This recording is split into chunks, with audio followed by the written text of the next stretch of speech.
The Black Fat Femme Podcast is a production of iHeartRadio and Dr. John Paul, LLC.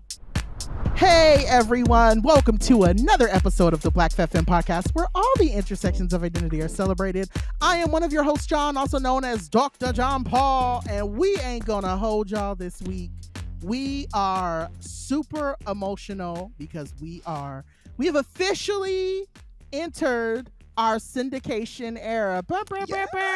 Yes, interclass. Chris, into the clouds here, please. Please, Chris, put some claps in here for us. We are at 100 episodes. My God. Can you believe it? Shout out to the person who posted. Y'all gonna have to figure out something to talk to after episode 8. Because y'all not gonna have nothing to talk about. 92 weeks later, here we are. 92 weeks of our shit. I know that's right. I know that's right. You know, the best comeuppance is continuity, because that person really did plot on our downfall. I was like, what we have to talk about after this many episodes? And here we are, 92 episodes later. Baby, we still talking. You mad, bitch. You mad, bitch. Yes. I live. I know her booty hole is tight somewhere. She just squeezing real tight because she bad. Oh, I love to see it. I love to see it. How are you, my sister and Faith? I'm doing so good. It is Jordan, aka Joho. And truly, I cannot believe that we are here. 100 episodes in, 2 years deep. The show is in its bloom era currently. It is a joy. I have to say, really, it is a joy to be in this with you. Thank you so much for being the blueprint. Thank you so much for first of all, getting our asses off the couch and onto the mic. Like, thank you for choosing us to be the team. Thank you for choosing to do this. Thank you for selling the show. Thank you, iHeart, for buying the show. But really, just like it's such amazing. It's such a dream come true. Like a dream that I, for myself, never thought was going to happen this way, and now it is, and it's just so dope. Like, I feel like now I'm in my like diva era. Like for those who aren't watching, I have little sunglasses on right now. I'm in my whole little like don't bother me era. I'm in my diva girl moment. So I'm really here for it. I feel like one episodes, you can't tell me nothing now in these streets. Someone's like, you have a podcast, we have 100 episodes of a podcast, baby girl. Okay, we have. Let's also make sure that we name award-winning podcast. Right. It is 100 episodes of an award-winning and honored podcast. And I think that's the thing. So I'm gonna say this while we're reveling in this love that we have and how happy we are. You know, I was on I did Sybil Wilkes' show earlier this week, and I was talking to her, and she was asking about the show, and I had told her, I said, you know, for the listeners, for the folks who are faithfully listening every single week, we see y'all and we know who you are.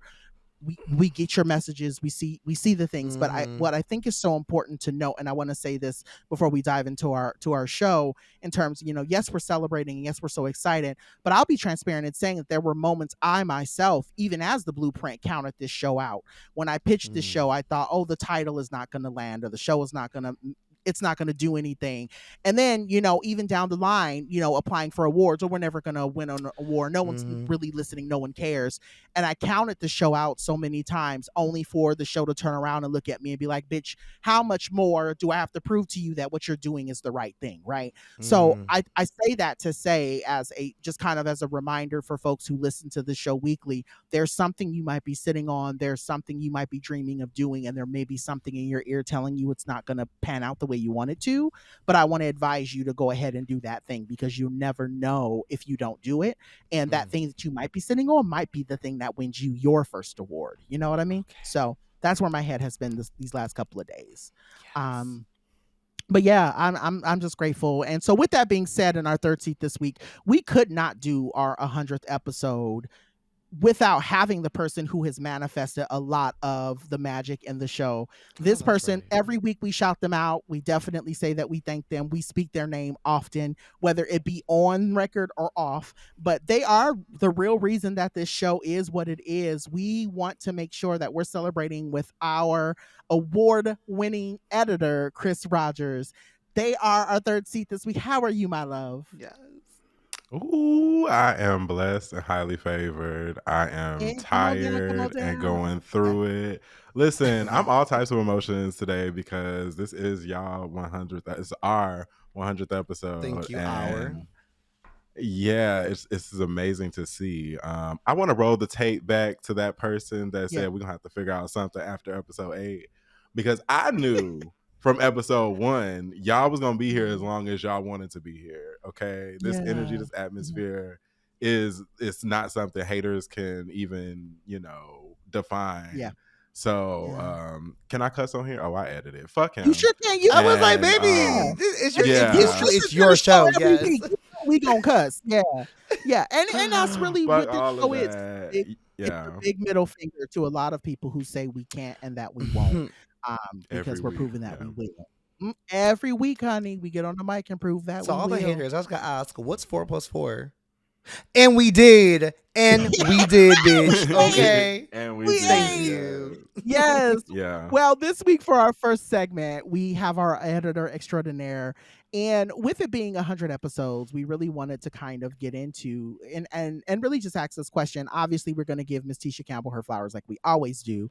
In our Still Here segment, we wanted to ask, what did you think was going to happen with BFF when it started? And I kind of, like I said, I probably jumped the shark in talking a little bit about that too early and talking about, my feelings of what I thought the show was going to do.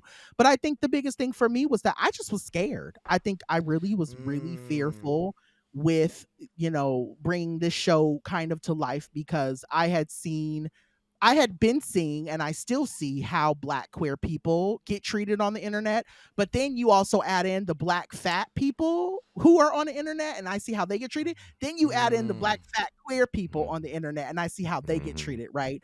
And so there was all of this thing for me of being like, I don't know what the world's going to do with this content.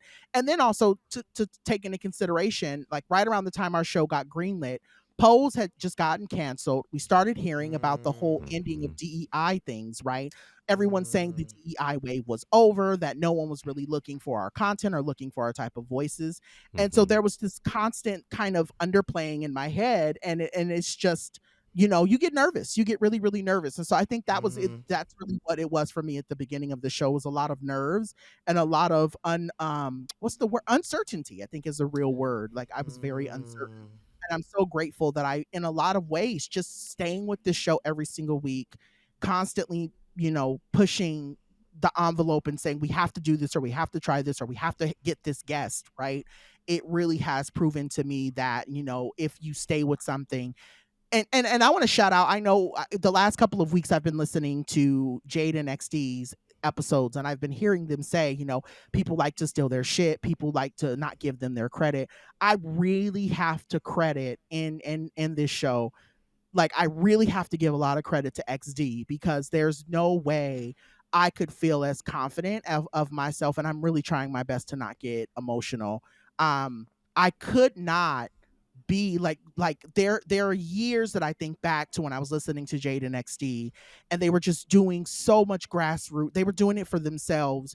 And even for me, like I have a network and I have all these amazing things, but it's just like XD has breathed, even Jade, I want to make sure I give my sister her credit too. They breathe so much life into me, and they constantly remind me that everything I'm doing and everything that I touch is going to be success.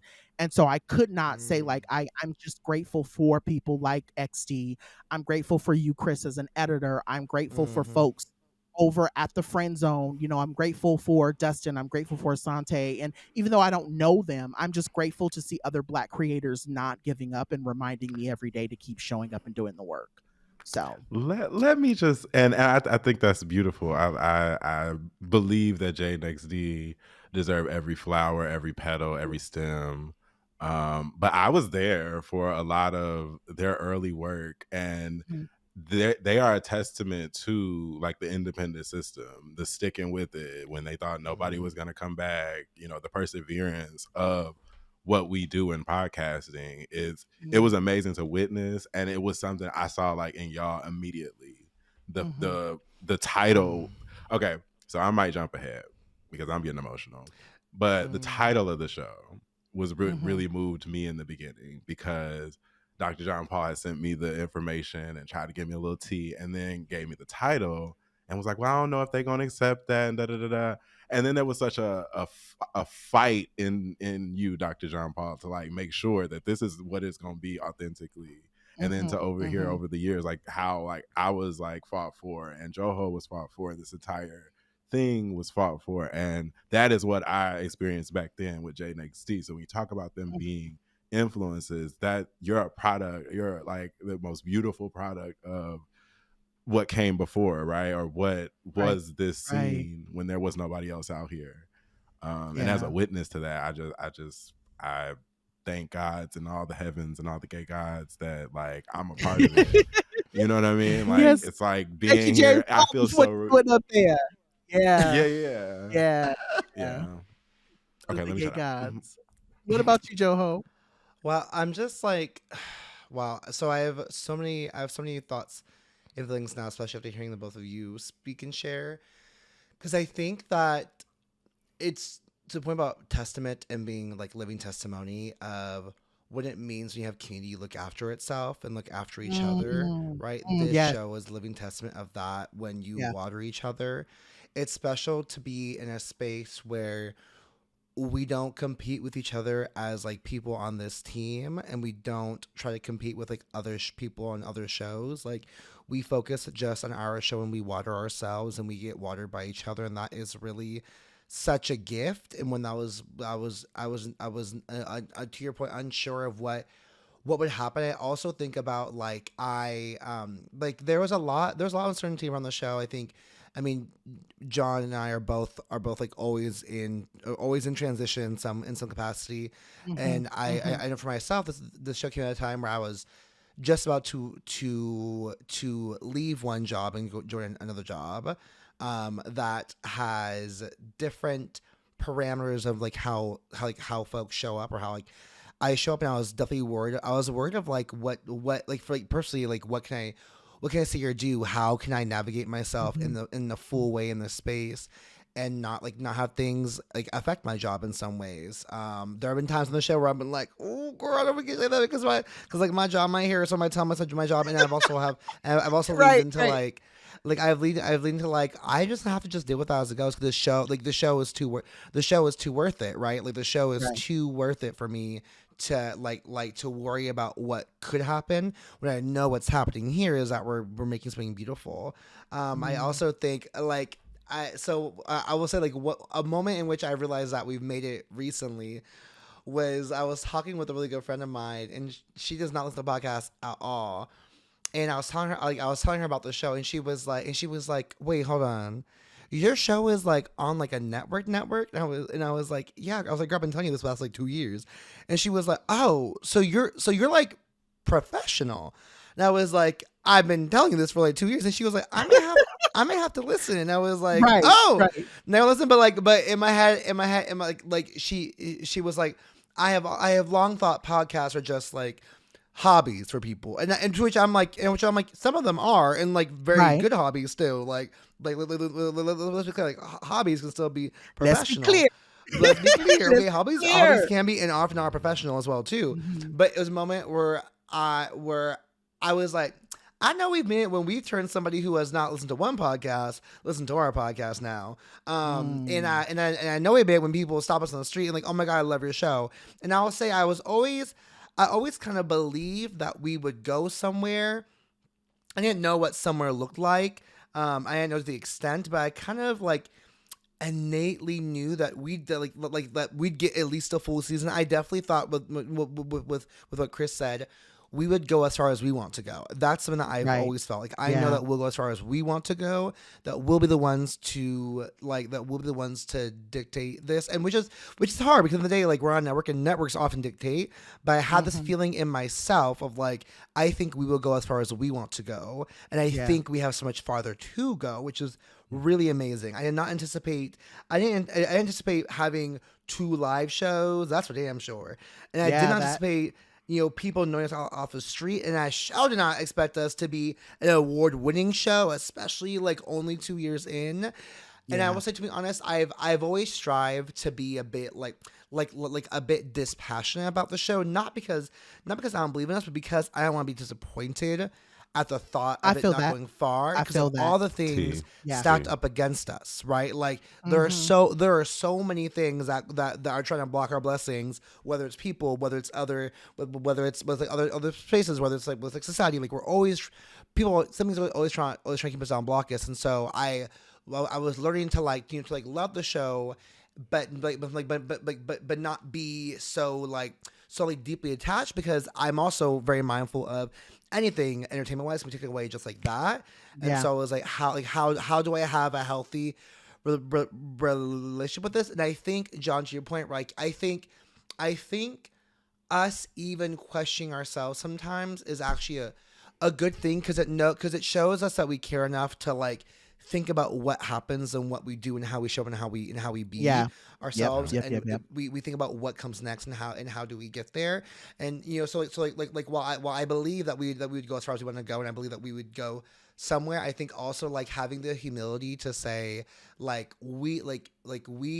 know we are those girls, and also we don't maybe expect this thing. I mean, I think also as Black folks, fat folks, queer folks, as BFFs, right, we always expect the worst and hope for the best.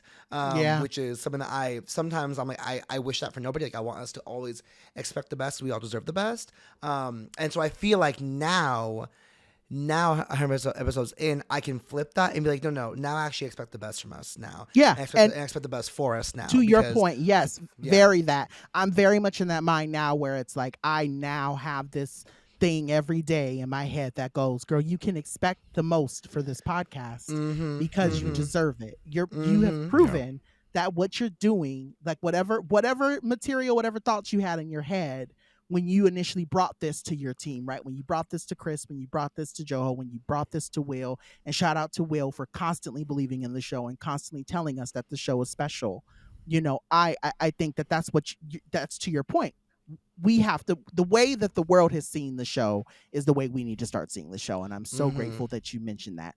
All right. Well, with that being said, we can't do the show without paying the bills. So while I go off and send an email about where our Shorty Award actually is and when it's going to be delivered, y'all go drink some water and refresh your souls. We'll be back in a jiffy.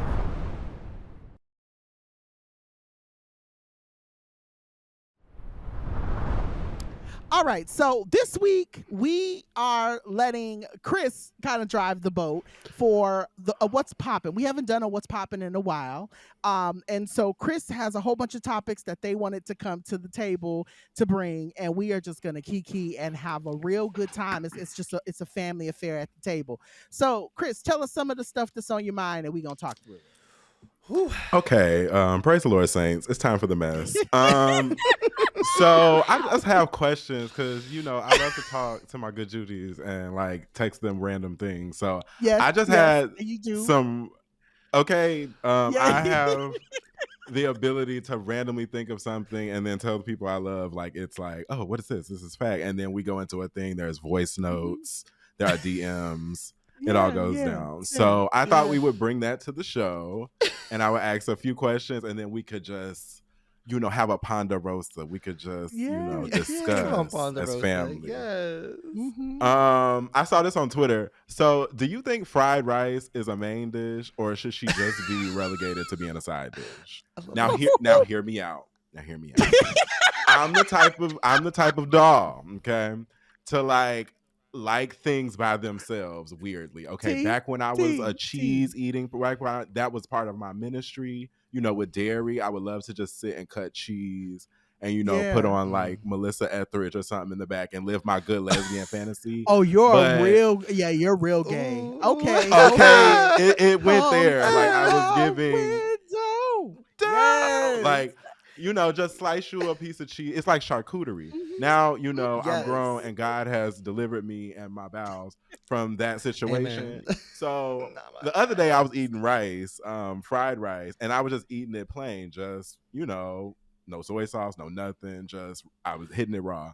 And was it fried rice then? Because if you got no soy sauce in it, was it fried? When you say fried rice, what did you mean by the fried rice? Like, and who made it? Because Japanese fried rice is different than Chinese fried rice. I have a question. It was Chinese fried rice, and you are absolutely right about that. There is a difference, and I had Chinese rice, but I didn't have any soy. I had ran out of soy sauce or all of my condiments. Okay, but like just from the box. Okay, what? So again, I have follow-ups. Like, what they just didn't have, what meat to have was a combo special. Was it pork fried rice? Was it scrims fried rice? Like, what? It was. Give us more. It was straight up and down virgin fried rice. No meat, no shrimp, no chicken, no nothing. It was just the essence of meat. I felt like that's what it was. Some of them will do rice. No, some of them will do a fried rice with nothing in it. I've had places. Yeah. You know who does it? Benihana does it, and so does what's that other girl? No, you're right. Okay. Who is that other girl who does a fried rice with nothing in it? I can see her face. She Chains. PF Chang's. Yeah. Mm-hmm. It was very giving that, like PF Chang's fried rice. So, interesting. Okay. And a certain person came through the kitchen and made fun of me as to why I didn't make a whole meal out of such things. And so I just wanted to bring to the sisterhood here, like, do you think fried rice can be a main dish, or is she just side? So that dish was a side bitch. That dish for sure was a side dish to me. Yeah. Okay. No, unless now if she had come with like peas and carrots and a little something onions, some meats on it, some egg on top, then that'd be a main dish to me. Because I love a fried rice as a side dish to my main course. But the day after, if you toss it in some oil in the pan and cracking the egg on there, girl, breakfast right there in itself. Please. Yeah. I am also. I'm a believer. Yeah, but and again, you have to. So we have to. There is a method to the fried rice, because fried rice looks different in different places. Like Thai fried rice is different than Chinese fried rice. So all the fried rices, they are not made in the same place. But then you also, so I'm gonna say this. I know I'm about to tangent, and I'm about to probably make a lot of people upset. When I was in Philly, I had to tell somebody, because I had asked, I said, I really wanted some Chinese food when I was in Philly. I was in Philly a couple days ago. And I said to myself, I said, not all Chinese food is made the same way. And it's just not made like, and it changes across the country. Like when you start moving like from like West Coast to the East Coast, Chinese food is different. So I don't know. I mean, it can be a main, but at the same time, my question is always, was it good? That's the real question. Because if it was good enough to fulfill you, it was fine. Okay, it was a sign. If it was good, then usually I can say, okay, that's a meal. But if you can make it good, then it could be a meal. If it stayed fine, if it's fine, it's a side. She's still a side. It's a side. She was just okay. Okay, I'm gonna mark that down. I hope y'all hear this. Next, we answer questions. Check. Yes, next. Can somebody let me know who Miss Netta and Charles are and why they stay on my timeline? Pass. That's a John one for me, because I'm like, who is Miss Netta? So I will say this. So now that we're here as a collective family, I think the milk's gone bad. I feel like the joke if you know where that's from. I just feel like it's a joke that went too long. You know what I mean? Like it's kind of like it's kind of like TikTok reels, right? You know how you hear certain sounds on TikToks, and then after a while you're like, okay, I'm sick of hearing that. That's what I feel like Netta and Charles is like. That Charles, come get your food. Like that was cute, like mid 2022. Now it's like, okay, you're trying. They've done what I like to call the proverbial like kiss of death. Like they've now tried to take that out of that piece of social media, and they've tried to like capitalize off of it, and now everyone's saying go away. And I think that's the thing with Charles and Netta that I have an issue with. It was like, it was cute and if you would have just left it there, I would have been like, oh, Charles and Netta, they're so cute. Look, Netta's always making him food, less love. But then when it started becoming her wanting like brand deals, and them going to get her hair done, and it just it's just old, it's stale. And so that's my take on it. I feel like it's what most people on social media do. They take something and they beat it to death. So That's all I So got. not invited to the cookout with the fried rice. Okay. Absolutely not. And I want to make this very clear that I'm not being transphobic when I say that I'm not No, that I don't care. I appreciate we need to see women or people like Netta.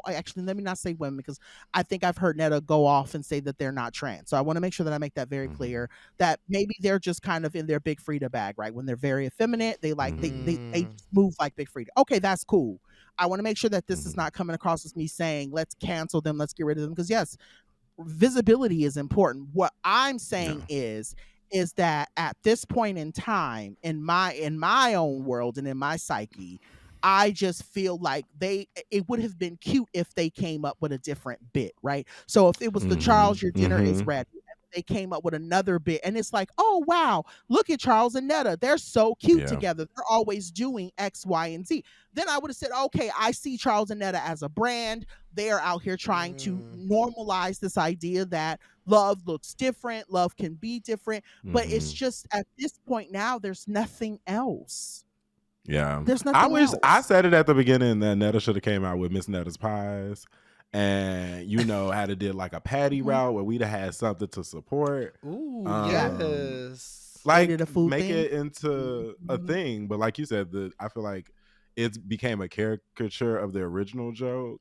And that happens with things that flash on the internet. Like I always think of where the money resides. Like to see where he started and then where he is now. Where the money resides. It's like the joke went on too long and then now you have to sustain that. So I mean, and he's on Bad Boys Club, right? Or was it what is that called? It's the Zeus show? Yeah, I think it's Bad Boys Club. It's one of those Zeus shows. Oh. Which can I tangent? I was like, question 2.5. It's pop culture. Go for it. Yeah. We as a people need to band together to abolish the Zeus network, okay? She has gotten too powerful. There is too much mess over there. It is producing too much.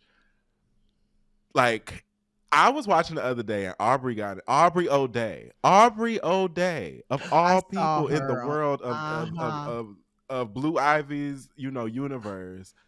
Aubrey O'Day is down to the Bad Girls Club or Baddies. And it's like, I've always been one of those people that watched the Bad Girls Club and like wanted it to come back. But in this instance, it's too much. Every time I see a clip, it is elevating itself. It is doing more. There is more and more foolishness. And where I want to support it, you know what I'm saying? And I do watch every episode and I am there for all the mess. But like, it just gets to be, like we said, the joke has gone on too long. Yeah. It has. Okay. Do you watch the Zeus Network at all, Joe? What exactly? No. Like, so I have heard of this network, and I'm like Zeus, named after the god. Like, yeah, it is after the god. And I've heard about it. Like, I've heard of Bad Boys. I heard of One More Chance.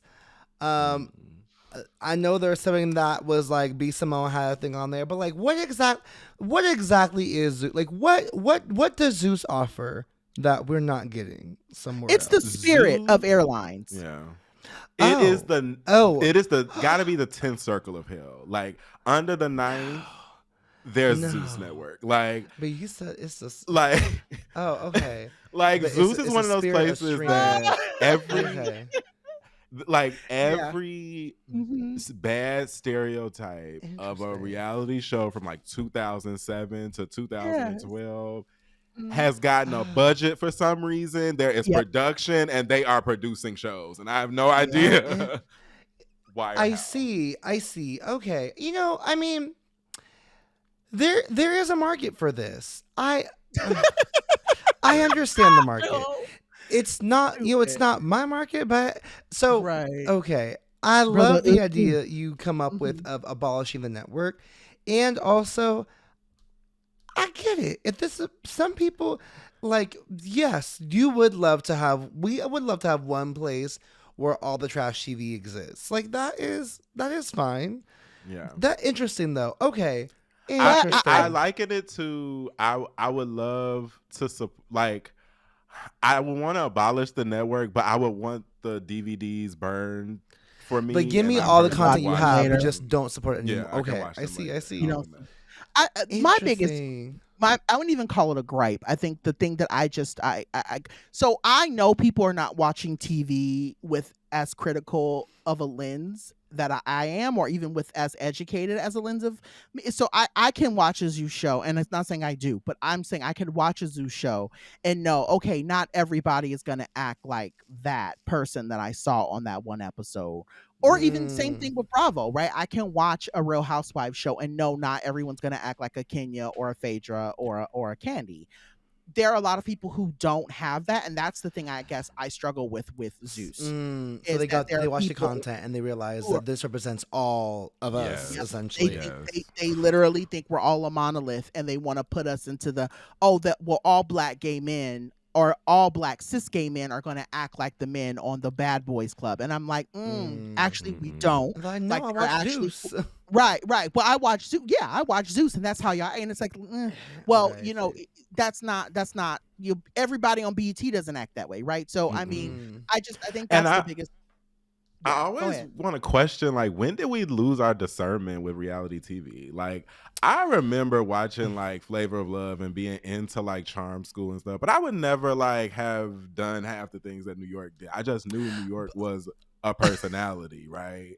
Now I watch these Zeus auditions, and it's like watching the fight videos you watch at Pride. It's like watching like these situations kind of like relive or create themselves, if that makes sense. I feel like with all reality, shows, like the drama was actually organic, right? Like it was like New York did outlandish shit, but she was actually organic. And now people like come on, like they come on trying to do stuff, like trying to do stuff, and I'm just like the joy of it was that you didn't know where it came from. Like you're like, oh, this is hilarious. It's so out of nowhere, but it's like from a real place. Then now you see it and you're like, this feels so like it feels so forced. Like I feel like I watch like not that I want to bring things back to Drag Race sometimes, but there are times where I'm like, this feels very forced. Like so much of this feels really forced right now. And I'm like, and like so much of reality TV today, I feel like, oh, this is like, I would believe before, whether it's manufactured or not, I believe that wasn't manufactured. And now I'm like, this is definitely manufactured. And like people come on being like, pick me because I can be the most manufactured drama that you want. And I'm like, but is it the same? Like, it's just it is. And that's the same reason why my partner has stopped watching 90 Day Fiance. Like we watch 90 Day Fiance UK, but we stopped watching 90 Day Fiance because that's really what it is. It's become people go on that show because they're no longer, it used to be like the very early seasons was I'm dating this woman from the UK or I'm dating this woman from Dubai and I'm trying to figure out her culture and I'm trying to figure out my culture and we're trying to figure out how to love each other when we're both from two different cultures. Now you're getting people who want to be Instagram influencers going on 90 Day Fiance so they can build a brand and say, oh, a part of my brand was being on 90 Day Fiance. And it just it's got no. And so I think what we've hit and to your point, I think Joho, we've hit a very much television is so manufactured at this point that everything is overly produced. Like even reality TV, like you can tell the jump from like maybe season 2 of Real Housewives of Atlanta to like season 10 of Real Housewives of Atlanta. If you watch closely, you can start to see the very strong inclination of, oh, now all these girls have a storyline. They've met with producers. They've met with an editor. They know who they need to. They know what they need to look like on camera. They know, you know what I mean. Like it becomes so much. It's produced. It's a production. Yeah. And I would even like encourage y'all to go back and check out season 1 of Real Housewives of Atlanta. Like we've been watching it recently in the house, and when I tell you it is completely different than what you probably remember was the first season. And then they go to season 2 where there feels like producers. There feels like slowly, it fell off the track. But that first season was so raw. With Nene walking in the store and was like, look at my bag. And it was just like, it was all of these like things where it was like they knew the camera was on them, but they didn't know to be this character. And now shows are literally built off being a character. Like that's the whole Yeah. come in And the that's door and you're the everyone wants to character. be memed. Everybody wants to be viral. Everybody wants to be, and I also want to say, I want to make it very clear that I'm not critiquing these people because again, I think everybody, everybody has a want, right? Like I'll be transparent. Like I would love the show to be, even our podcast, our podcast. I would love our podcast to be that podcast that everyone's listening to and everyone loves. Shout out to the subscribers, right? Like I want that too, but I think that there's something to be said about the ways that some of these shows feed into and this is something I think a lot about, specifically with TLC shows. And again, I don't want this to come across as if I'm above TLC because I watch a lot of their shows. And like, I'm just going to plug it here. We were on Black People Love Paramore last week and we were talking about reality TV. And I was saying how much I love reality TV. But I think that there's this point for me in terms of, Zeus's and TLC and all these other shows. It's so exploitative. You know what I mean? Like you see these people coming into these shows and yeah, it's cool and it's funny and all of these things, but then you start looking at like these networks are making these people look like straight up clowns. And it is just, it feels gross after a while. It really starts to feel gross. So yeah. I mean, honestly, nobody's top Mob Wives for me. So until y'all bring back Mob Wives, nobody's going to jail on reality TV. You can tell me was manufactured the entire time, and I would not believe you at all. Like, there's no way you manufactured the fights on that show. There's no way. Like, no, that is the Feds was a literal character on the show. Like, the federal government was like needed a slide at the beginning because they were so involved in the show. That was such a good time. What a time! And that's also too. I think social media sort of ruined it too. I think now that there's so much, and I hate the word collusion, obviously because of that man, but there's so much collusion between social media and these shows that people are trying. They want to be famous on social, but they also want to be known for their show, and so they're doing anything and everything that they can to build this, this persona on TV. And so that's what I loved about Mob Wives. Like these women, they could give two shits about what anyone thought about them. For them, it was, this is real. This is my life.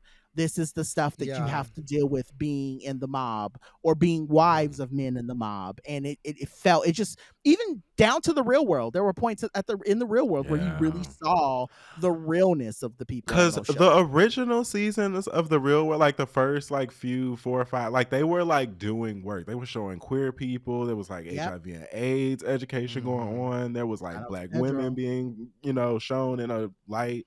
Like, and to think like where real world ended up, it was kind of just fighting, and then we're going out to the club. So I think that, like I just say that I think like if you think about it, right, like we don't talk about the new shows anyways. Like the whole point of it being organic is like we always talk about how these old shows because.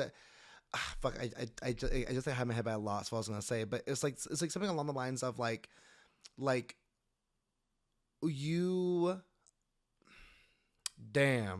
Damn, I just lost. It was like I had a profound thing to say. I had really something to add to this conversation, and it's gone now. I am so sad. I might be able to help you. I think what you were trying to say was there was sustenance in a lot of these older shows, whereas these new ones don't have that. Is that where you were going? I mean, like, experience yes, but like, anyway. there was sustenance, but also, damn, I was like, I'm so. It was like it was something about like Mob Wives, but like, or I mean, it was about like all of them, but like, I mean, like all these shows you have, like, oh my God. Damn, I'm so sorry because I really had it, and she just walked away from me. She walked right out of my head. I will never see her again. It'll hit me in like 20 minutes. So I'm like, that's what I was gonna say because I was like, I have a moving thing to say right now that's gonna be really profound and deep about our culture and how we consume people and media and all that jazz. But it's just she went away. So my bad. It's okay. Again, thoughts come, thoughts go. But I will just say it does. There is a lot to be said about the way we consume media, and I'm happy we kind of got to this convo because even down to like our show, like I have to sometimes remind myself of, and that's I'll say that kind of like to our 100 episodes, right? Not to keep bringing it back to that, but like it's a real thing that I constantly think about, because there are a lot of podcasts out there that are just messy, right? Like they just put out mess because they can. And it's not, I'm not shading the girls who just put out trash podcasts. I'm not saying, I don't want that to come across as me feeling like I'm above a podcast. That's not what I'm saying. What I'm saying is that there is a market for that, and that there are people who love it. But as for me and for what I'm trying to build, I'm trying to leave a legacy behind that shows a podcast of, there were 2 Black queer people on this show who were trying to show all of the positive images of Black queer people in a world where those images are hard to find. And so I think that that's something, that's why I don't think any of those Zeus shows speak to me. Like even down to like watching the BET, what show was that they did? And I stopped watching halfway through. When they did like when they brought those women to that house. Oh, the Encore. Yeah, the Encore and all that. Like I don't need to see Black people arguing all the time. It was good. But there was just a point to me where I was just like, I don't really have the energy for this. Like, I'm already tired. I don't need to be so involved in people being messy and mean to one another. For it just, that's why I will say that's the thing that keeps me going back to Drag Race as of late, is seeing that I can tell that they have actively stopped the whole like, we're gonna fight every 5 seconds on the show. Like I can actively see that they've really tried to create this storyline around what is it like to be a drag queen trying to make it on a competition show. That is what I feel like the core is, and that's the crux, and that's what actually makes me enjoy watching it now. But yeah, it's whatever, child. Yeah. Okay, next question, Chris. This might be more of a rant, but I am tired of the booty influencers online.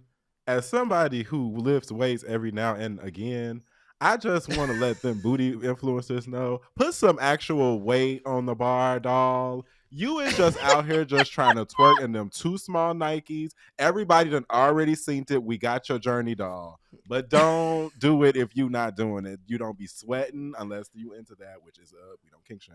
But like there is just never any substance. Can somebody explain to me what a booty influencer is? Because that's all I'm saying. Is that an actual like, do people actually say like I'm a booty influencer these days? Is that it is now. They don't say fitness, they say booty influencer. I'm screaming.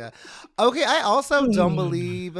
Some of them I'm like, I don't believe that that booty was actually made in the gym. I believe that it was made in the lab. Like, listen, there's times I'm like, come on. And I'm if we're on the note of booties, I'm tired of seeing all some people who don't even have that big of booties acting like it's so hard to put jeans on. Girl, just go up a size and call that a good damn day. Like, it's not that deep. You bought 3 sizes too short.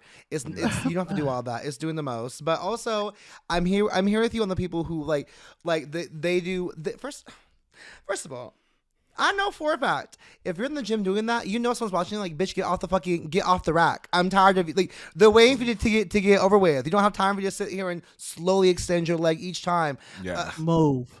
Please. Girl. Lifting 20 pounds of weight. Like, you're not doing the most with it. Ooh. Yeah. Ooh. It is. Actually, I just hate all fitness influencers, honestly. Like, I have yet to find a fitness influencer that I like actually appreciate and enjoy.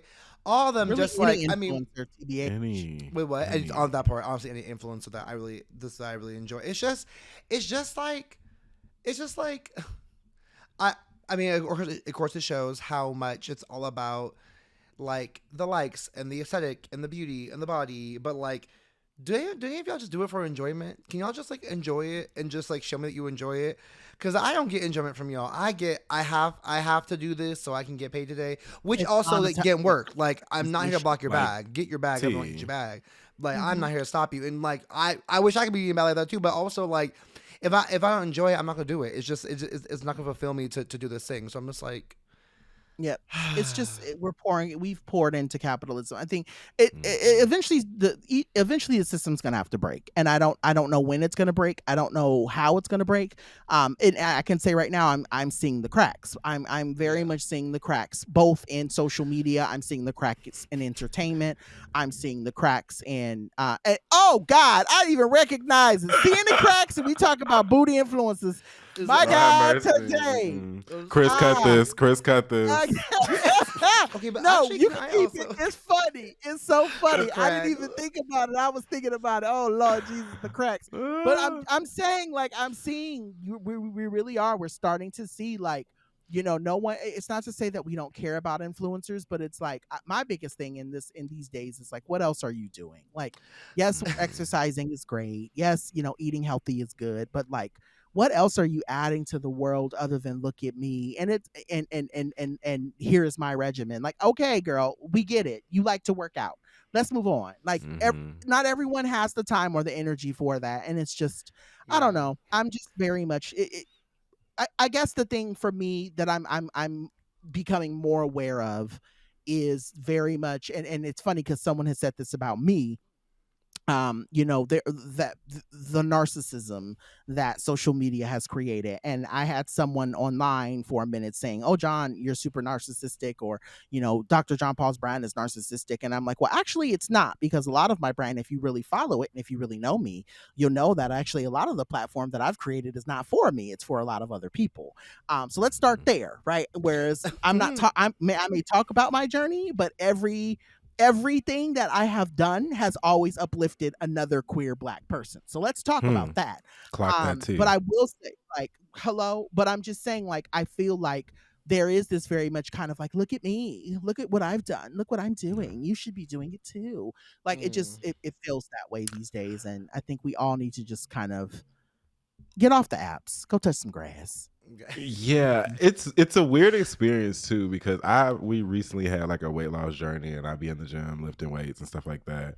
And I just started posting it because I was proud of my journey. And when I tell you the attention that got was so like uncomfortable for me, like I'm like, oh, okay. Like it went from, like you said, to your point, Dr. John, like it was fun for me at first, and then it became like a job. So now I like have hooked up with like a few queer like photographers and things like that to like make this experience more personal for me if I'm going to share it. And I stopped like doing like in the gym fitness videos. Now if you're on the stories, that's nobody's business but ours. But like that public perception causing a reaction out of people is mind-boggling. It's like, who cares? Yeah. Who cares? I'm the one crying on the ground when I'm lifting that weight. I'm the one running on that bike for 20 minutes listening to Beyonce, trying to make sure I can breathe. You know what I mean? Yeah. It ain't got nothing to do with you. It ain't got nothing to do with weight loss. None of that. Like it's and then that's the thing as well, Chris. Because I've I appreciate a journey for people. I appreciate if people have to have like a journey, and I think it goes down to like the idea of like not like necessarily authenticity, but the idea of personal storytelling and like what you actually are doing, what you're offering to yourself or the world around you. And not that we have to offer things at all, but you share it because you're sharing your journey. And I think people will like frame it as, this is my journey. And I'm like, girl, no, you just want to post yourself in booty, like in the shorts known to humankind in the gym, which is fine, like no shade, but just say you want to do that instead, because I believe like people can clock when you do something for just attention, or just something to actually share with others.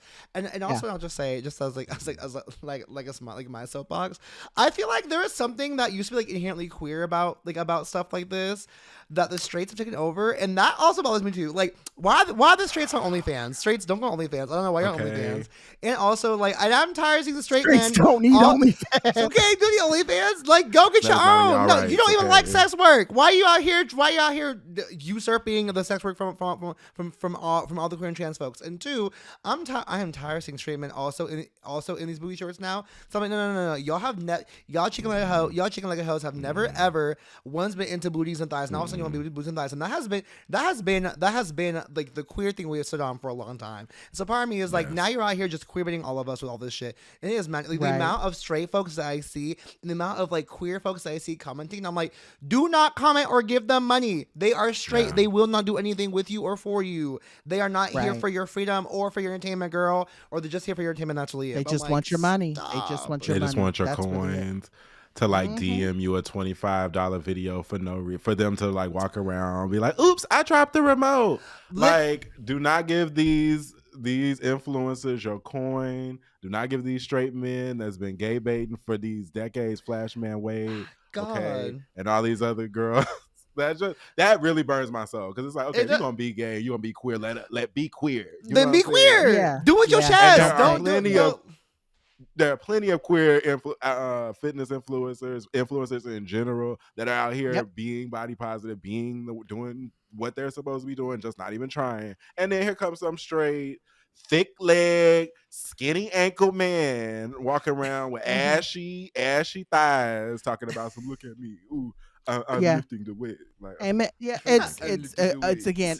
A lot of people don't. I will continue to keep saying this. A lot of people need a therapist over a social media presence, and and you can sense and you can tell when it's just folks are really looking for attention instead of actually saying, I want to do something to change the world, or I want to do something to make other people. And it's not to say, I always like to say that two truths can exist, right? It's not to say that everybody needs to be an activist. No, that's not what I'm saying. What I'm saying is that there are a lot of people who are taking up a lot of space for no reason. There are a lot of people who are just, oh, look at me. And it's like, girl, like half of what you're doing is not even real. When you really start looking into it, and I've said this too, I've said that a lot of the influencers that you think are very body positive and very into like, oh, you need to take care of yourself, you need to be well, are some of the most toxic people that you will ever meet. And so I just, I think it's imperative to be mindful. I guess I say this to say, just be careful, these days, especially with all that's going on in the world, be careful about who you follow, what you take in, what you listen to, if you want to watch Zeus to escape, that's great. But, we really, I think there's just something to be said. And I don't know how we got into this really like, we were so lighthearted in pop culture, and now we got so deep, very kind of like mental health minded conversation. But I think again, we're versed people. We have like multitude reality TV, social media, like at the end of the day, they can be good, but they are often more detrimental for people's mental health. And honestly, like physical, emotional health too. Like they could be so good, but their powers are often not used for good, and people are impacted by that. So it has been always to the detriment of like many people, including ourselves and such too. But also you're right. We're supposed to have a nice lighthearted moment. Okay, Chris, give us some fun ones. Maybe we have time for maybe one or two more, like some fun ones. Okay. I want to APB out on Lauryn Hill. I did not appreciate that when Whoopi done came down to The View and put everybody down in the choir robes and had everybody singing for the 30th anniversary. She was the only one who didn't come. I was sad because she really left that boy to sing by himself, and he ain't got the falsetto no more the way he used to. So I was like, did not do that to him like this, Lauryn. Did not help him out. He needs support. And I watched just like this, like, oh, is he gonna try to hit that note? It was a moment. I was getting ready for something, and then I heard them singing. I was like, now wait a minute, this is gonna be interesting. And then when he didn't do it, I clapped anyway. You stay with it, baby. You stay with it. You found your range. You stay in that range, girl. If he had hit it though, I would be like, okay, I was prepared. But I was like, I again, expect nothing but hope for the best. But I was like, expect nothing but hope for the best. That is what this episode's gonna be called. Expect nothing but hope for the best. That is my brand. Oh my goodness, but hope for the best. But it's so I struggle because I have a love-hate relationship. Oh my God, I'm probably gonna get a lot of shit for this. I don't think Lauryn Hill should be reveled the way that she's reveled, and I don't think that album should get all of the fanfare it gets. Now hear me out. Now, let me tell you something. I agree. And I've been waiting to say this for years. Yes, okay. Oh no, we're about to get real. Chris, don't cut this out. Please. Yes, please. I stand the era. I stand the essence. But I don't get it. And I ain't never really got it. Okay. Especially for the attitude and what came like the I don't say attitude, don't say that, but like what came later with like the tardiness and the mysteriousness, I never really got all of that from Zion. No shade. Or go ahead. So I recently sat down with a group of my favorite neeks. Like, we all sat and we went through the Apple Music 100 best albums. Yeah. We disagree with many of them. Miseducation Lauryn Hill was number 1 on that list. And it should not have been. A few of us were like,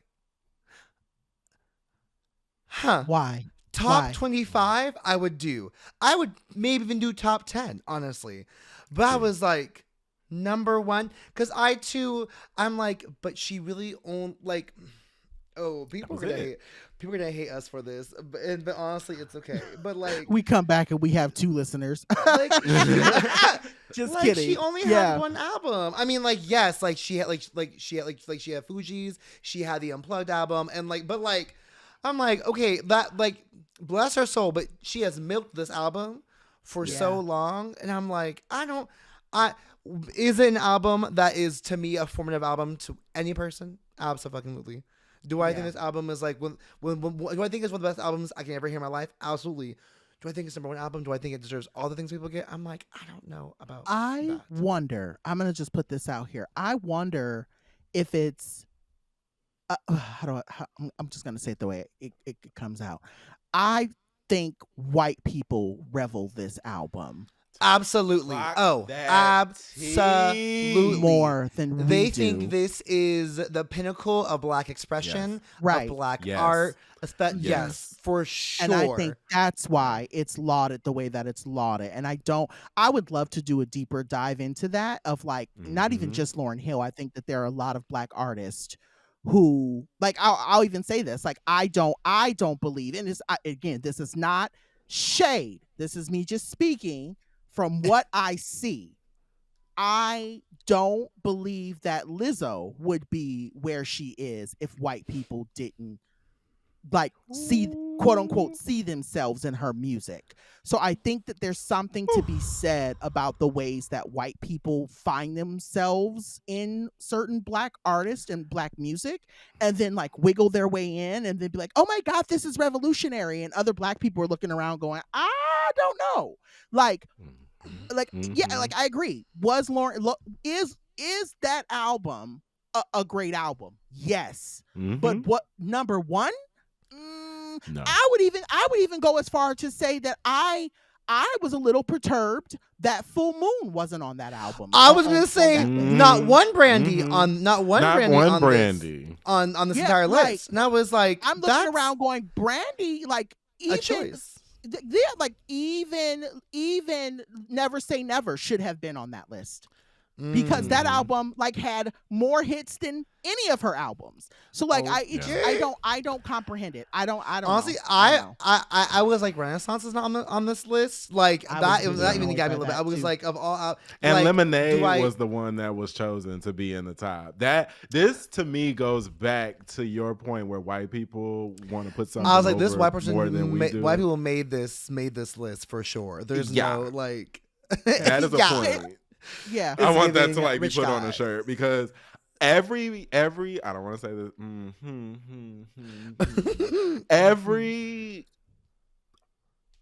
Okay, Black people, lean in.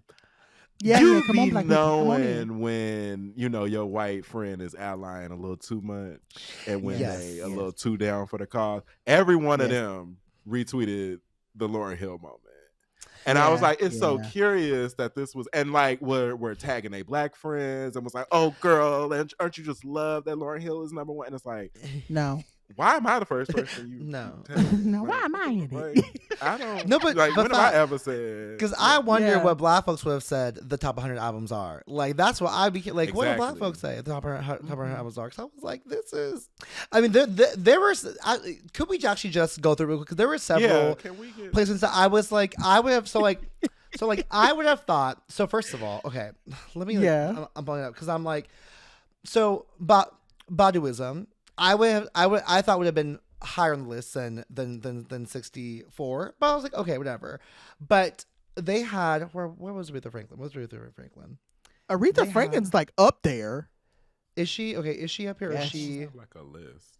No, she was like, hold on. She was Aretha Franklin. 40. I never loved a man the way I love you. I was like, it should be higher on the list. I would not. But also, Control Janet Jackson also should be higher on the list. Like, there is no way you're telling me that Taylor Swift beat out Janet Jackson and Dr. Dre. Yeah. And Aretha Franklin. Like, I just really. I want to know the metrics. I want to know I think like, that's the bigger thing for me. Was this like charting things? Like, I don't know. I need to know what went into this. This had to be how their demographic too. When you look at the list, a lot of this, like Frank Ocean's Blonde was an exclusive. Abbey Road, Beatles have been known to be Apple's mainstay. You know, a lot of these give like, oh, Apple was trying to have a moment, accidentally made commentary on the entire like musical culture. And it's like, girl, wait a minute, you should stay in your lane and just been the platform for me. Don't do all that. Don't do all that. Yeah, go back to like supporting Aubrey. We don't need that over here with like cultural commentary. I genuinely believe that a lot of this is just a lot of white people who think they love and know music.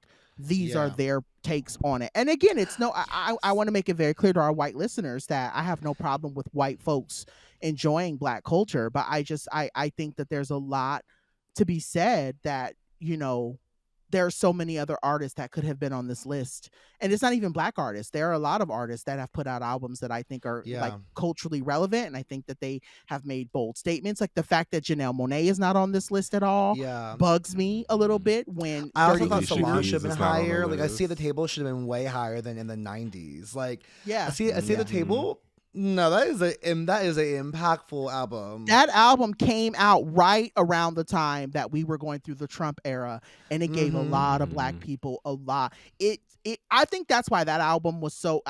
And I'm not even the biggest. I'll say this: I don't shit on Solange and her art because I know people do. That's not me, and that's never gonna be who I am. I will just say that a lot of Solange's music doesn't really speak to me. Like her second album didn't do anything for me the way that the first album did. I think the first album really hit me hard because of what I was going through in my personal life, but also from a political point. Like we were all just tired as a Black people in 2016. And so when that album came out, it spoke for an entire culture of people like that were just very tired of being an American who felt like they had nothing to look forward to.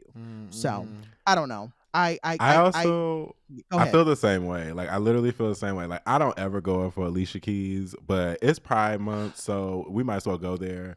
Like Alicia did not get on this list. How many songs A minor not in there? Truly, and the white folks love Alicia Keys. The white folks and that's what I'm saying. White people love Alicia Keys. Like it feels very, but you know she had an aunt with Apple that we won't speak of, but Google the kid. So it's like this, like abandoned situation because Miss Mama's now she done played that piano in the Bronx on rooftops and Chinese spots. She has been around the world with that piano, and you did not put out what songs singing every song off key. Come on, singing like every song off key. Every song off key in A minor. Okay, like, and there's no reason that she should not have been on this list. I'm sorry. Period. Like, yeah, they were. There are choices on this. I just left it like I to this day I'm like that was not at all what I would say or think about many y'all didn't put Enya on this list. There's no Enya. There's no RuPaul on this list. Just nothing. Of all not even Supermodel. Supermodel ain't make not one influence in the last 100 years, like or 100 songs. So I'm not mad about that, honestly. I'm not broken up about that, to be quite honest. But I'm screaming. All right. Well, before the lights get shut off over here, we're going to take a quick commercial break. Yes. Yeah. Thank you for your commercial. So sorry. Yes. Let's let's close down Chris's Corner for now. We'll come back with our next segment. Just a bit.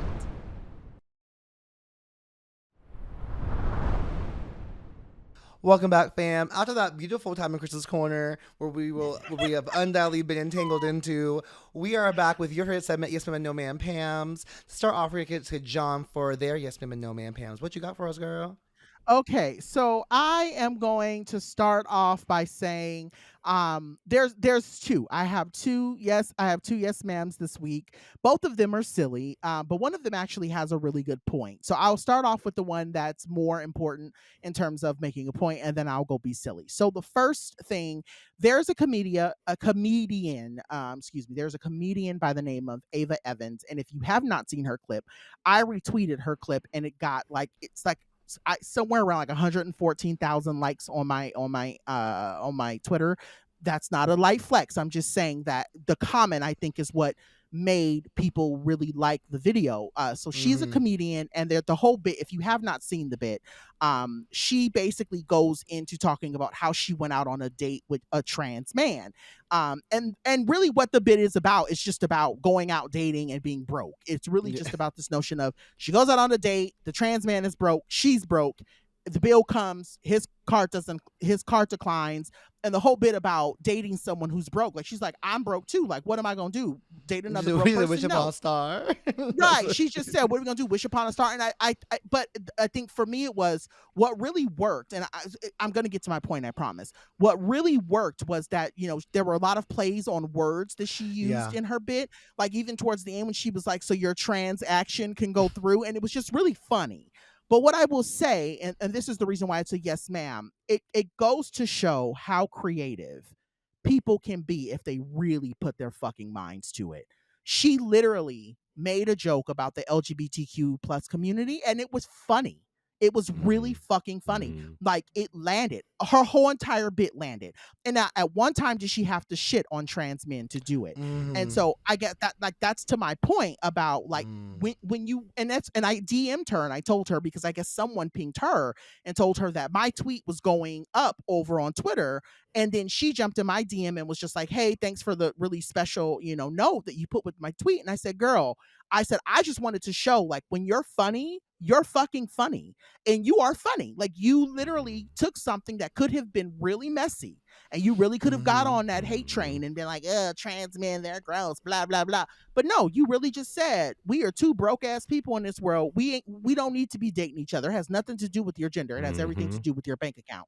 And that's comedy, right? And so I really just wanted to say to those who are listening, like, people talking about cancel culture and all these different things. Cancel culture doesn't exist. If you're funny, you're fucking funny. And if you're not, you're not. Transphobia is not funny. And she managed to find a way to talk about trans people in a funny way. I guess my point, be creative. Go ahead, Chris. I know you wanted to jump in. It's creativity that's the problem, right? Right. If you can't tell a joke, her set up until the last punchline, which was like the major punchline, you could have replaced that with man, woman, child, dog, cat, and it would have still held that level of being funny, right? Yeah. And then you add on the transaction part at the end, which was very well done.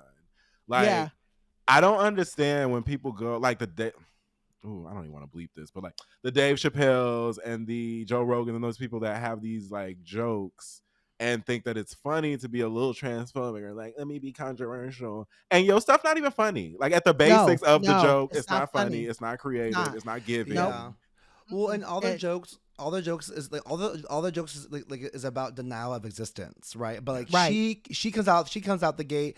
I'm too broke to have a phobia. Like I was like, right, yes, I was like, girl, say that, right? And that is tea. Some of y'all are too broke to be phobic, and ugly, homophobic, transphobic, inside and out. You is too poor to be sitting up here having a phobia. But that's private. Yeah, and let's talk about it. You over here talking about my weight when my weight is bigger than your bank account. But let's talk about it. All right. Okay. Let's talk my weight is paid for. Okay. While you trying to see if the light's gonna be on tonight. Okay. Right. You want to throw all the shade at me about being fat, but you over here talking about me and you can't figure out what you about to eat. But that's neither here nor there. You know what I mean? So I'm just saying, like, I think, like, I really think that there's a craft to being a comic, and I just want to say I want to uplift Ava for just being able to nail that craft. That's the first thing. My second thing, now this is just me. If you've been following me for the last week, I have not been able to let this go.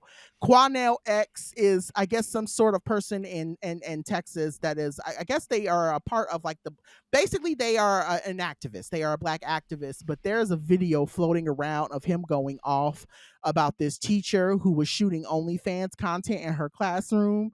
Baby, it's just funny to me. Like, I watch it to get my giggles because I think this man is a full-fledged comedian. And I know that he was being whole ass serious, but he is going off about this woman. And it's actually kind of sad. I will say this to caveat because I don't want anyone thinking I'm laughing at this situation. So it actually come to find out, I didn't learn this until maybe yesterday. It was her ex-boyfriend who released those videos of her being in the classroom doing that. So we weren't even supposed to see it. I think something happened between them and he released the videos. Now, should she have been doing it in the classroom? No. Right. Miss Frizzle, you wasn't supposed to be doing nothing nasty down to the classroom in the first place. But I get it. It was not Miss Frizzle. But what I'm saying, I just want to make sure you know I'm trying to be good about that. I'm not trying to just laugh. I want to make sure that I also report because I don't want anybody writing us in and being like, well, you're laughing about this. And she actually, yes, it's really fucked up what he did. Yeah. I'm not laughing at her. I'm laughing at what old boy had to say about that video. Yeah. That to me is funny because he was just so passionate about it. And it's just funny. So all that to be said, if you do want to just chuckle, go watch that video. I'm praying for that woman. I hope that nothing terrible has happened to her. And I hope that the person who did release those videos got his comeuppance for all of what he did. So I'm gonna rush through this next part.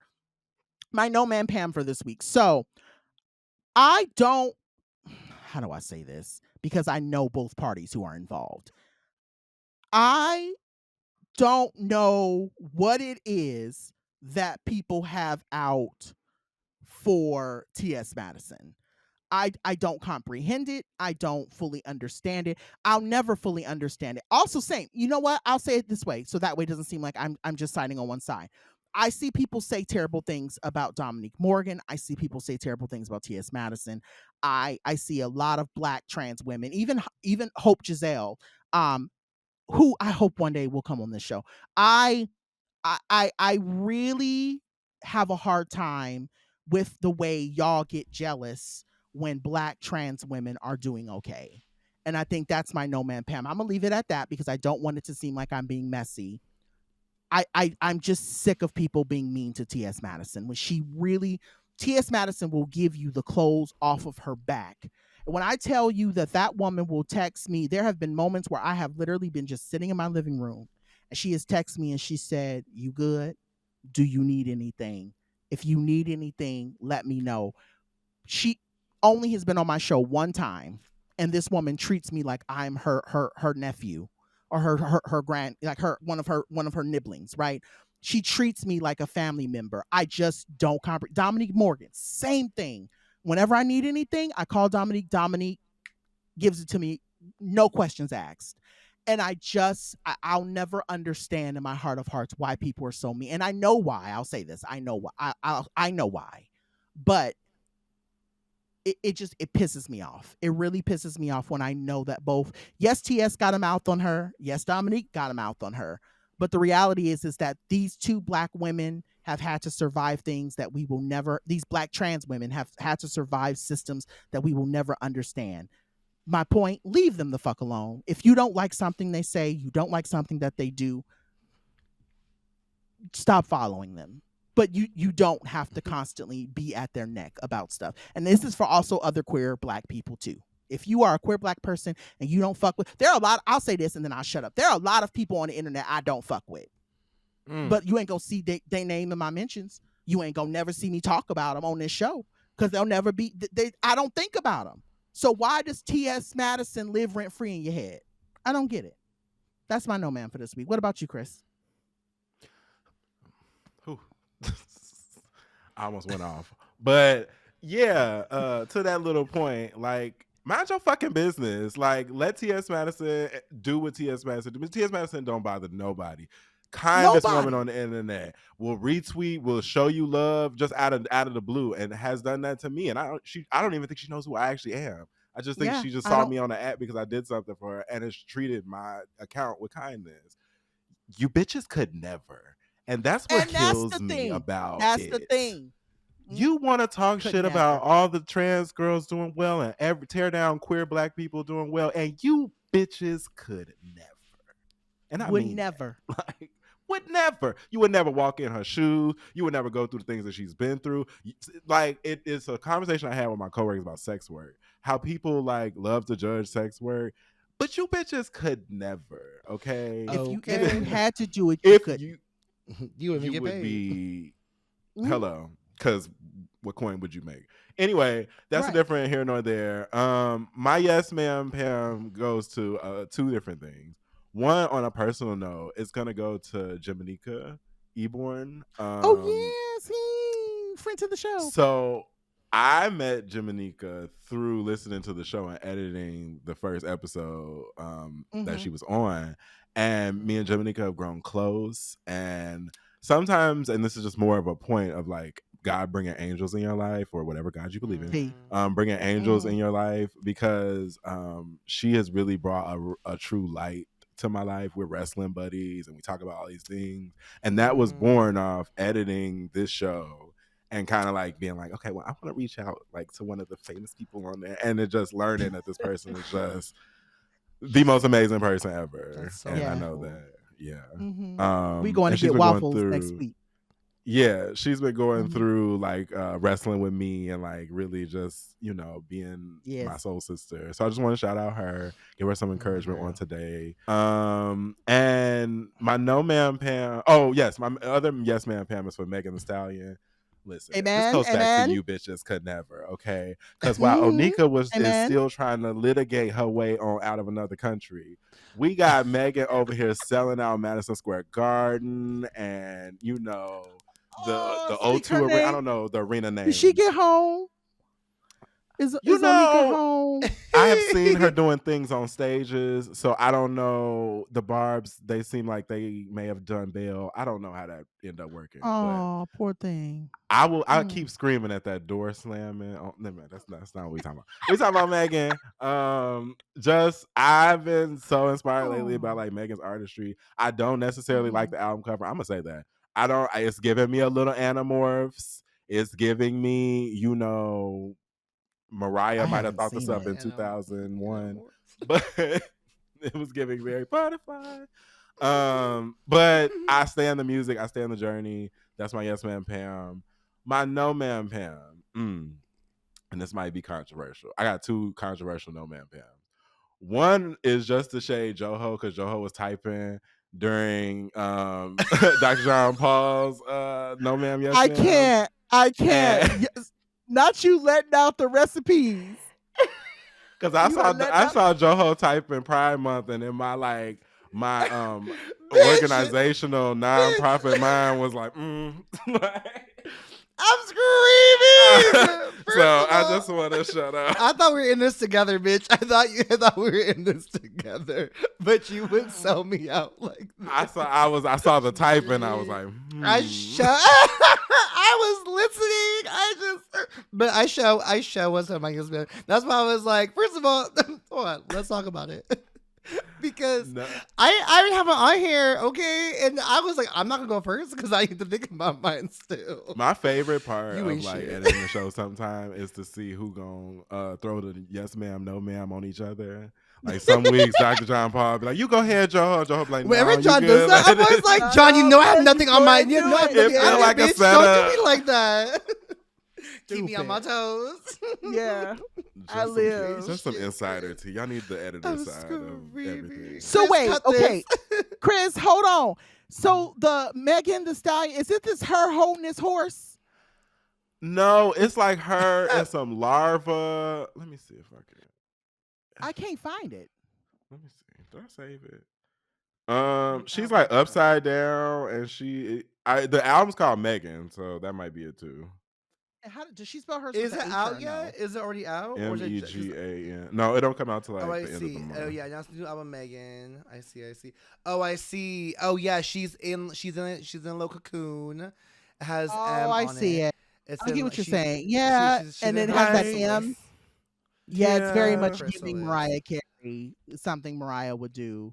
Yeah, I see it. Yeah. Okay, Y'all I got get it. I get the reference. Yeah, And it's David LaChapelle, who we should talk about one day. Might not be on the right medication, or like the lens don't be together. I don't know what be going on, but sometimes it be hidden and then sometimes it don't. So sometimes this is it one misses. of those it don't. Yeah. Yeah. But my real no man Pam. Oh, go ahead. Go ahead. No, go ahead. You're fine. Yeah. It'll make us go longer. Go ahead. Yeah, my real no man Pam is very short and simple. Beyonce, Giselle Knowles Carter. Listen, I know that you work hard and you do all that you do for the world and the solar system or whatever as the center of the universe. But I feel as though like if visuals are gonna come, you know what I'm saying? Visuals gonna come, but I don't believe in it anymore, and I just want to know, ma'am, you for that. I just feel as though I'm just gonna take that 30-second snippet and that 3-minute clip from a Cowboy Carter, and I'm just gonna keep playing them back to back, and I'm just gonna keep getting my life. The real no man Pam is for the people that actually still are under those comments, under Beyonce's pictures, like, where's my visuals? Where's my visuals? Listen. It's giving Rihanna energy. It's not happening. Yeah, we're never gonna see it. We're not. I'm really sad that we're never gonna get Renaissance on DVD or on Blu-ray or anything. I do think we will. I think it'll be quite some time, but I think we will because that's just like not smart marketing on her end, and she's smart at marketing. So I think we will. It'll just might be a year or 3 before it happens. Because I think a year or 3. I think when Act 3 comes out, and if we see a through line through everything, she'll do like a whole collection of everything. That's why I think it's gonna. I feel like that's what she's waiting on. Yeah. It'll be like one long ass movie where she'll go from Renaissance into Cowboy Carter into Act 3. She's just the entire time. Yeah, it'll be like a 2 or 3 hour. But fuck, Renaissance was a 3-hour movie. So I do wonder if she'll actually put the right order in, right? Because as she said, Renaissance was supposed to be the second order, but someone did say. I mean, and I guess I will say actually. Let me just real quick. I'll eat my words. A few episodes ago, I talked about how I did not see the transition from Amen to I'm That Girl. I didn't. I was. I don't see it. I don't believe in it. And it came on the other day in the car, and I was like, but it was like so unplanned. I was like, damn. So I do it now. Yeah. I still hold that other songs can transition I'm That Girl just as well. But again, now, so I have to say, I think she will have like a mega film that will be like 6 hours long. Of all the things, or she'll do it in like different parts, whatever. A box set. Yeah, exactly, and then we can watch them all together in that way. Yeah. Okay. I just hate the thought of having to wait that long for it. Exactly. It's like no shade. Okay, this is about to sound bad, but I just wanted to say this on a public national platform or award-winning podcast, if you will. Kim Kardashian was right when she said, "Don't nobody want to work no more." Because hear me out. Like back in the day, Beyonce would have had us have different versions of a film, a concert tour, and all of this different. And then now it's like, I'm just raising my kids and being a mother. Like, good for you, okay? Yeah. But we didn't. We are sitting here waiting. So that just the girls don't want to work no more, and that's how I feel. Rihanna. Not the girls. And we just want to make it very clear that we are a team. We're going to always be Team Beyonce over here. Oh, yeah. Beyonce, if you want to send me a LimeWire link so I can download the Renaissance. No, don't send these haters nothing, y'all. Beyonce, don't send these haters because I was silent during this. I was silent. I defended you. These two said that we won't get a visual, and I defended you. So we are going down as a team. Don't give them the link. Give me the link. Give me the invite to the house. We're going down as a team. These hosts deserve nothing from you right now, especially Chris. He deserves shit. What about me? What about my Who's gonna needs? love Beyonce me? Giselle Knowles Carter. Pick me. Choose me. Beyonce. me, Love Beyonce. Beyonce. Also, Not even Beyonce. have you ever thought about like what would happen if Beyonce did give you like an exclusive? Like, I don't even feel like I can handle that, to be honest. No, it literally, if she was like, if Park would email us to have an episode, I would literally, first of all, no one can tell me anything ever again. Like, there's nothing anyone can say that I would ever believe that like, no, I'm sorry, what you said to me is not true, because I'm about to interview Beyonce. I'm so sorry, but like, no, I literally shit my pants when BET reached out to me and said that Yvette like was going to be on an email with me asking for me to write that article at the top of the year about Beyonce. Like, I literally almost shit my pants, because I'm like, to even think that Yvette knows who I am. Okay. That's insane to me. But I will say, I very much am in the mind of, if I've already said I will die the day that I meet Beyonce, I'm okay to just give up the ghost. If she was like, meet me tomorrow afternoon at 3 p.m., I would say, work, I'm so sorry, but I'm sick today, I'm out. I would rent me the fastest. I don't even have to call out. They would never hear from me. I would immediately walk out of the office. Like, if she said meet me on the corner of Crenshaw and Slauson, I would be right there. Okay. I would be mid. I got the call. I would literally drop whatever I'm doing and be like, well, tomorrow, this has been great. I have fun with y'all in this world, in this realm. I have ascended. And I don't even care if it's just literally to get her some coffee. I have ascended. What are you talking about? Beyonce coffee. Bitch, the way I could be mid-sentence and I would just be like, literally same. I could be mid-meeting with I'd be like, and also, I'm so sorry. I actually have to leave right now. Will, but Jordan, I love you, you will but I'm leaving. At this point, I have to go. Sorry. I'm not sorry about this. Goodbye. Absolutely. So sorry. What about you, Joho? What are your yes ma'ams and your no ma'ams? Let's go quickly. So my yes ma'am Pam is just, it's Pride Month, y'all. I'm excited to celebrate all month long. Everything queer as hell. I want to say capitalism is real, but so is our resistance. Our existence is powerful, and so is our ability to boycott things.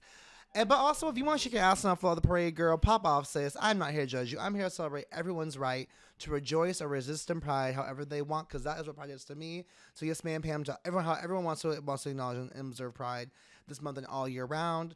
My no man Pam is just for the conservative folks coming for Dolly Parton. Y'all leave the white lady alone. She has done nothing wrong. Leave her alone. Like, it's messy.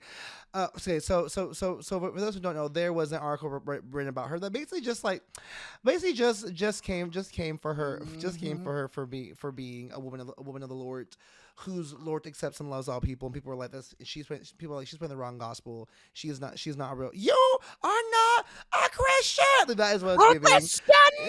Like, that's what's giving. But people were really trying to come for her and I just try to cancel her for being herself. And I'm like, y'all leave her alone. Like, first of all, for the conservative whites, she has given y'all the best country music you have ever wanted in your life. So don't come for that. And for everybody else, she has done nothing wrong besides listen. Fund our COVID vaccines. Make sure fund our COVID vaccines. She has made sure that all folks have access to things that they need. She has done nothing but love Black folks. Has credited them for their work and paid them for their work. And been honored by them in their recognition. And just loved others. So y'all can kick rocks with that one. So sorry, but miss me with that. Let me tell you something. We ride out for Dolly. Y'all better quit playing, okay? I'm from Chicago, okay? Like, we don't play about Dolly, okay? From Chicago. They're period. We will set it up for Dolly, okay? Yeah, I will do Jolene. I was bumping 9 to 5 early this morning in the shower. I was come like, on now. Yes. Sometimes you just gotta get a little 9 to 5. I will always love you. I will always love you. Come on. A little cup of ambition. Yes. Oh, my cup of ambition. Yes. Yes. I see it for her. Well, I look at it this way. The people who are mad they just gonna have to suffer. They just gonna have to stay that way. And they're gonna forever be mad at her for how amazing that she is. And you know what? they just, again, stay pressed, sis, like a panini. Anyway, with that being said, this has been such a fun way to celebrate episode 100. Send your thoughts, feedback, and email down to the blackfatfempod@gmail.com. You can send us your thoughts via social media by interacting with our post on Instagram and Twitter by using the handle blackfatfempod. Also, have you gone down to listen to our episode of Black People Love Paramore? If you have not gotten enough of this conversation, head over there with Sequoia and them. I will tell you that them are good people over there. Them some good people. We had a time down to the Black People Love Paramore podcast. We had a time. It was a time. So go down there and check that out. It's up now. Also got some visuals up for you to watch. Chris, can you tell the dolls where they can find you when you're not editing our show? You can find me riding down the street trying to figure out who coming for Dolly. Okay. We do not play. And side note, Black people do love Paramore. When I tell you I stand on that, okay, we ride out for Haley Williams and the vocals. Yes. You can find me at CXRODGE, CXRodge, on all socials. And you can catch me in the street show. I feel like that was going to be something more gangster, but it's Pride Month. Let me just. It's all good. The rainbows are the rainbows. Queen Joho, where can the girls find you? Y'all can catch me embodying that sign I posted the other day that was, what it said, I don't mind, what was it? It was like, I don't mind straights as long as they act gay in public. Let me tell you, I have seen probably like 45 reposts of that from my post. I'm like, wow, people really love that sign. So you'll see me being the walking embodiment of that this week. If not next week, it's throughout this entire month. And if not there, telling straight folks to act gay in public or don't act at all in front of my eyes. You'll find me at Joe Daniels across all socials or my website, joedaniels.com. I love to see it. Well, as for me and my household, you can visit me down to www.drjohnpaul.com, or you can add me on socials by using at Dr. John Paul. Otherwise, you will catch me catching up on 90 Day Fiance UK. What I will say is that UK is so much better than the normal American one, because the UK, it still has that you could tell they don't want to be influencers, that they really are looking to marry somebody from a different country, and it's just very entertaining to watch. So that's where you'll find me watching that. You'll also catch me watching the new season of All Stars. I know we're on like episode 3 or 4. Who am I rooting for to win? I think who's even on this season? Joho. Who's on this season of All Stars? I know Roxy Andrews on it. It's Roxy Andrews, Gottmik, Chanel, I just saw her face. Plastic Tiara, Vanjie, and Georges. And who's that other black one? There's a black girl. Angeria. I think I'm rooting for Vanjie or Angeria to take it. I know Vanjie's not going to get it, but I definitely am voting for Angeria. I like her. That's fair. No, I'm not throwing shade. I'm just saying I don't think Vanjie's going to win. I just don't. I don't think she's gonna win, but I definitely, if she does, I'll be happy. But I feel like Angeria is more what Drag Race is like, what it's going for. So it is what it is. But anyway, all that to be said, we want to thank our amazing producer Bay Wang and all the other producers who helped the show run and keep going. But specifically Bay Wang for handling all the logistics over. I'm gonna reset that. Can I do all that? All right. Well, yeah, you can. Go ahead. I've always kind of wanted to do this part. Okay. Yes. Go for Reset, Chris. Okay. We also want to thank our producers, Bay Wang, for handling logistics, and everyone over at iHeartMedia for keeping the show up and running. We would also like to shout out our wonderful editor, Chris Rodgers, because without him, we wouldn't have visuals. And I'm looking at you, Beyonce Giselle. That's been another show. Right. Stay black, fat, femme, fabulous, and remember, cuss them out today so you can sleep better tonight. I know that's right. I love us for real. I love us for real. Bye, y'all. Bye.